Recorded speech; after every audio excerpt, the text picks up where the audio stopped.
Our next event takes us to one of the planet's most beautiful locations for the end of the world, the supervolcano at Yellowstone National Park in the USA. The only difference between a volcano and a supervolcano is size. Scientists believe that of the more than 1,000 active volcanoes around the world, only 20 have the potential for one of these colossal super eruptions. The Yellowstone caldera is bigger than Manhattan, covering 1,350 square miles.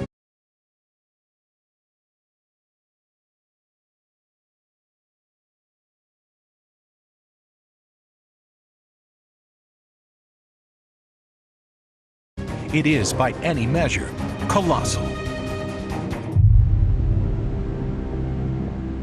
Volcanic eruptions are measured on the Volcanic Explosivity Index, the VEI. In 1980, Mount St. Helens exploded with the force of 25,000 Hiroshima bombs. This was a 5 on the VEI. One of the largest eruptions in living memory was Mount Pinatubo in the Philippines in 1991. 10 times bigger than St. Helens, the ash it ejected cooled the whole planet by a full degree for 2 years. This was a 6. The greatest eruption in recorded history saw Mount Tambora in Indonesia spew tens of billions of tons of matter.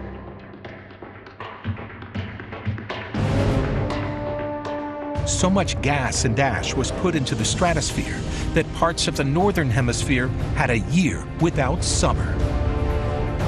This was a 7 on the VEI. Supervolcanoes are an 8. The last Yellowstone eruption 640,000 years ago saw over 240 cubic miles of ejecta.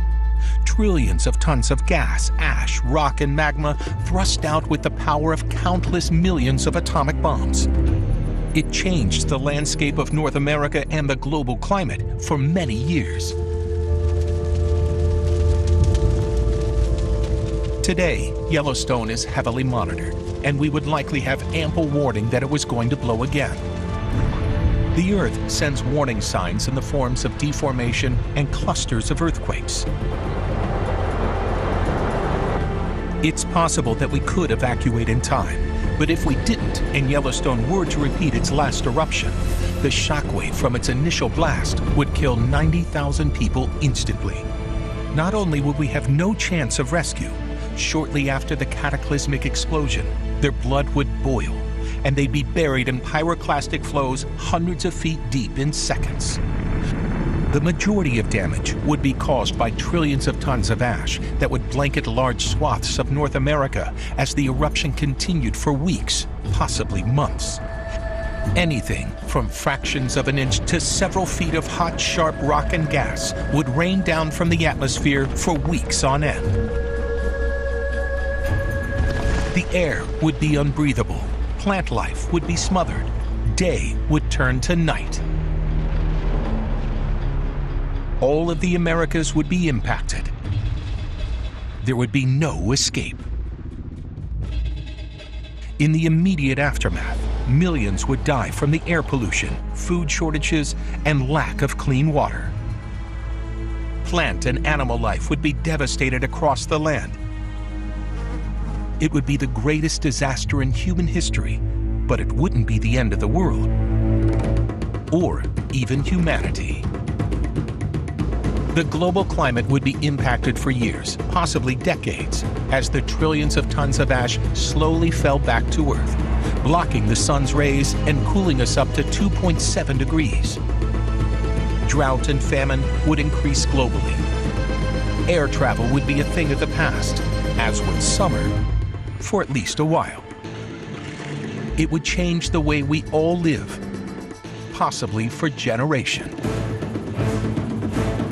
But it wouldn't necessarily induce species extinction. The greatest eruption in human history was Toba in Indonesia 74,000 years ago. It ejected an estimated 670 cubic miles of material, and prompted a global cooling that may have lasted 1,000 years.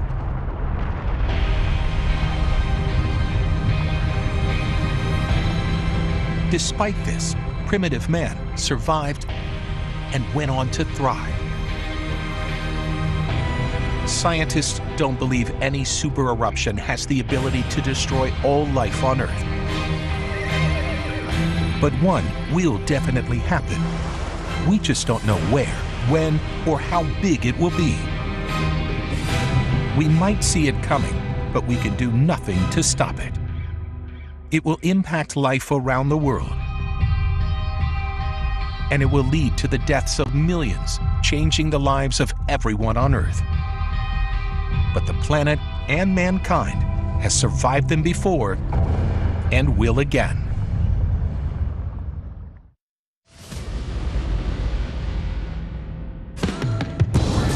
Next,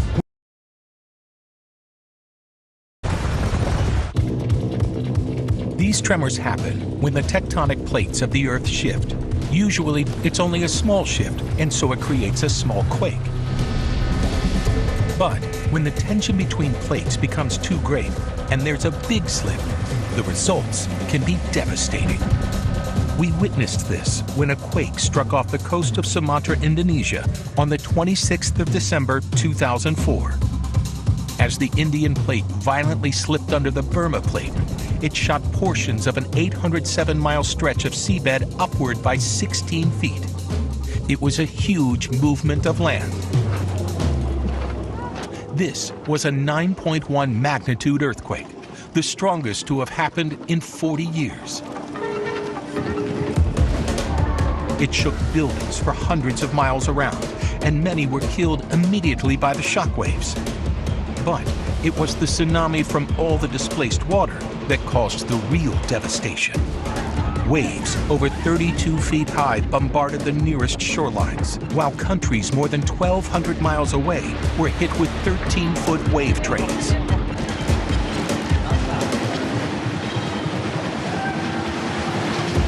It was like a line of tanks hitting the shore at over 490 miles per hour.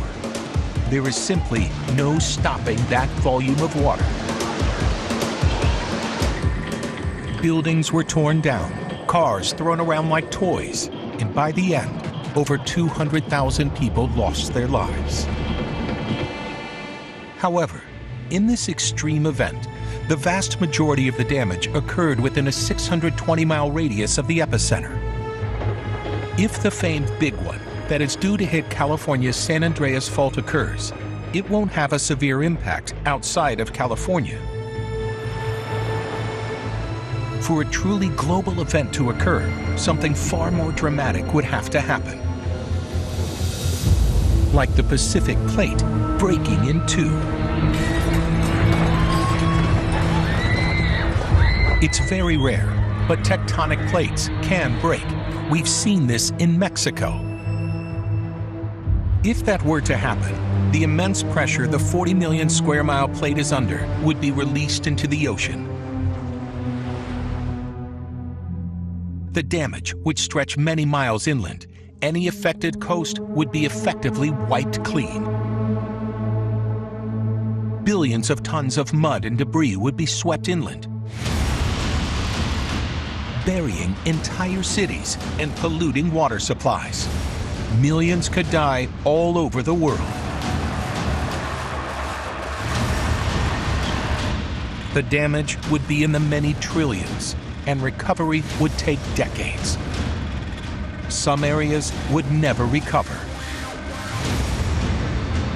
Yet, even in this unlikely scenario, where the biggest earthquake in the history of the planet triggers multiple tsunamis, the level of death and destruction doesn't meet the criteria for species extinctions. While earthquakes will continue to happen and continue to cause localized devastation, it is simply impossible for an earthquake to destroy the planet or to spell the end for humanity.